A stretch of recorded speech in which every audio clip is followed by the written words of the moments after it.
Hi, அனைவருக்கும் வணக்கம். இன்றைக்கி நம்ம 10ஆம் வகுப்பு அறிவியலில் இருக்கக்கூடிய பின்பக்க வினாடிகள்லாம் பார்த்துக்கிட்டு இருக்கோம். அதில் இன்றைக்கி பார்க்கக்கூடியது இயற்பியலில் மின்னோட்டவியல். அதில் இருக்கக்கூடிய பின்பக்க வினாடிகளை பார்க்கலாம். வாங்க. ஃபர்ஸ்ட் கொஸ்டின் ரோம் லெட்டர் 1 சரியான விடையை தேர்ந்தெடுத்து எழுதுக. ஃபர்ஸ்ட் கொஸ்டின் பாருங்கள். கீழ்கணவற்றில் எது சரியானதுன்னு கேட்டிருக்காங்க. எதுனா மின்னோட்டம் பாயும் வீதம் மின்னோட்டம், அதுதான் சரியான ஆன்சர். செகண்ட் ஒன் பாருங்கள். மின்தடையின் எஸ்ஐ அலகு அப்படின்னு பார்த்தீங்கன்னா ஓம். ஓகேங்களா. தேர்ட் ஒன் பாருங்கள். ஒரு எளிய மின்சுற்றில் சாவியை மூடியவுடன் மின்விளக்கு ஒளிர்வது ஏன்? அதாவது ஆன்சர் பார்த்தீங்கன்னா சாவி மூடி இருக்கும்போது மின் சுற்றின் சுற்றுப்பாதையை மூடி விடுகிறது.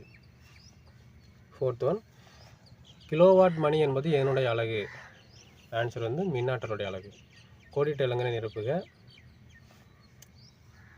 ஒரு மின்சுற்று திறந்திருக்கும் போது அச்சுற்றின் வழியாக டேஷ் பாய்ந்து செல்லாது. அதாவது மின்னோட்டம் பாய்ந்து செல்லாது. ஓப்பனில் இருக்கும்போது அது வந்து மின்னோட்டம் வந்து பாஸ் ஆகாது. Second question. மின்னழுத்த வேறுபாட்டிற்கும் மின்னோட்டத்திற்கும் இடையே உள்ள விகிதம் என்னென்னு பார்த்தீங்கன்னா மின்தடை. இது ஏற்கனவே ப்ரீவியஸில் கேட்ட கொஸ்டின். Third one. வீடுகளில் டேஷ் மற்றும் மின்சுற்று பயன்படுத்தப்படுகிறது. அதாவது பக்க இணைப்பு மின்சுற்று. வீடுகளில் பக்க இணைப்பு மின்சுற்று பயன்படுத்தப்படுகிறது. ஃபோர்த் ஒன் பாருங்கள். டேஷ் மற்றும் டேஷ் ஆகியவற்றின் பெருக்கல் பலன் மின்திறன் ஆகும். அதாவது மின்னழுத்த வேறுபாடு மற்றும் மின்னோட்டம் இதோட பெருக்கல் பலன் தான் மின்திறன். சரியா. Fifth one. எல்இடி என்பதன் விரிவாக்கம் என்னென்னு பார்த்தீங்கன்னா லைட் எமிட்டிங் டயோடு. ஓகேவா. Light emitting diode. ரோம் லெட்டர் 3 சரியா தவறா எனில் கூட்டினை திருத்துக. ஃபர்ஸ்ட் கொஸ்டின் பாருங்கள். திறன் மற்றும் மின்னழுத்தம் ஆகியவற்றிற்கு இடையான தொடர்பை ஓம் விதி விளக்குகிறது. இது வந்து தவறு. சரிங்களா. மின்னோட்டம் மற்றும் மின்னழுத்தம் ஆகியவற்றிற்கு இடையான தொடர்பை வந்து ஓம் விதி விளக்குகிறது.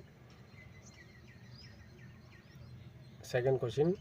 வீட்டு உபயோக மின் சாதனங்களில் குறுக்கு தட சுற்று ஏற்படும் போது அதிகப்படியாக வரும் மின்னோட்டத்திலிருந்து பாதுகாக்க பயன்படுத்தப்படுவது மின் சுற்று உடைப்பி.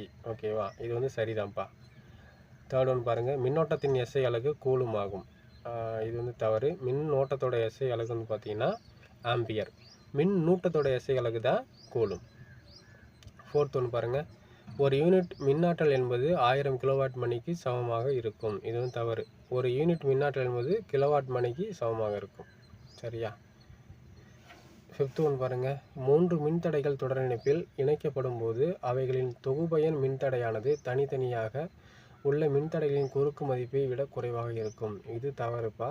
தவறாக கொடுத்துருக்காங்க. சரியான ஒன்று பார்த்தீங்கன்னா 3 மின்தடைகள் பக்க இணைப்பில் இணைக்கப்படும் போது அவைகளின் தொகுபயன் மின்தடையானது தனித்தனியாக உள்ள மின்தடைகளின் குறைந்த மதிப்பை விட குறைவாக இருக்கும். ரோம் லெட்டர் 4 பொறுத்துக்க பாருங்கள்.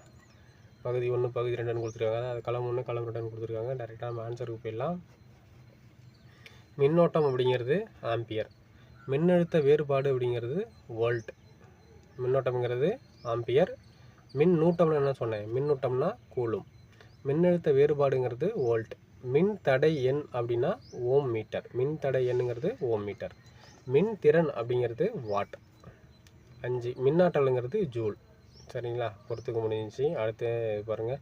பின்வரும் வினாக்களில் ரோம் லெட்டர் 5 பின்வரும் வினாக்களில் கூற்றும் அதனை அடுத்து காரணமும் கொடுக்கப்பட்டுள்ளன. பின்வருவற்றில் எது சரியான தெரிவோ அதனை தெரிவு செய்க அப்படின்னு சொல்லியிருக்காங்க. ஓகே. 4 ஆப்ஷன் கொடுத்துருக்காங்க. நம்ம டைரெக்டாக கொஸ்டின் போயிடலாம். ஃபர்ஸ்ட் கொஸ்டின் பாருங்கள். கூற்று. உலோக பரப்புடைய மின்கருவிகளில் 3 காப்புரை பெற்ற கம்பிகள் பயன்படுத்தப்பட்டிருக்கும். காரணம் வந்து இந்த இணைப்பில் அதனோடு இணைக்கப்பட்ட கம்பிகள் சூடாவது தடுக்கப்படும். பதில் வந்து ஆன்சர் வந்து பார்த்தீங்கன்னா கூற்று சரியானது, ஆனால் காரணம் சரியானதல்ல. செகண்ட் பாருங்கள். கூற்று. மின்கலத்தோடு இருக்கும் ஒரு சிறிய மின்சுற்றில் மின்கலத்தின் நேர் மின்வாய் பெரும் மின்னழுத்தத்தில் இருக்கும். காரணம் பார்த்தீங்கன்னா உயர் மின்னழுத்த புள்ளியை நோக்கி மின்னோட்டம் பாய்ந்து செல்லும். ஆன்சர் வந்து பார்த்தீங்கன்னா கூற்று சரியானது, ஆனால் காரணம் வந்து இதுக்கு சரியானது கிடையாது. ஓகேவா. Third one. எல்இடி விளக்குகள் ஒளிரும் மின்னிழை விளக்குகளை விட சிறந்தது. காரணம் வந்து எல்இடி விளக்குகள் ஒளிரும் மின்னிழை விளக்குகளை விட குறைவான மின்திறனை நுகரும். ஆன்சர் வந்து பார்த்தீங்கன்னா கூற்று மற்றும் காரணம் ஆகிய ரெண்டுமே சரிதான். மேலும் காரணம் வந்து கூற்றுக்கான சரியான விளக்கம் கிடையாது. ஓகேப்பா. இன்றைக்கி நம்ம இந்த பாடத்தில் இருக்கக்கூடிய பின்பக்க வினாடிகள்லாம் பார்த்தாச்சு. நம்ம அடுத்த யூனிட்டில் இருக்கக்கூடிய பின்பக்க வினாடிகளாக பார்க்கலாம். தேங்க்யூ.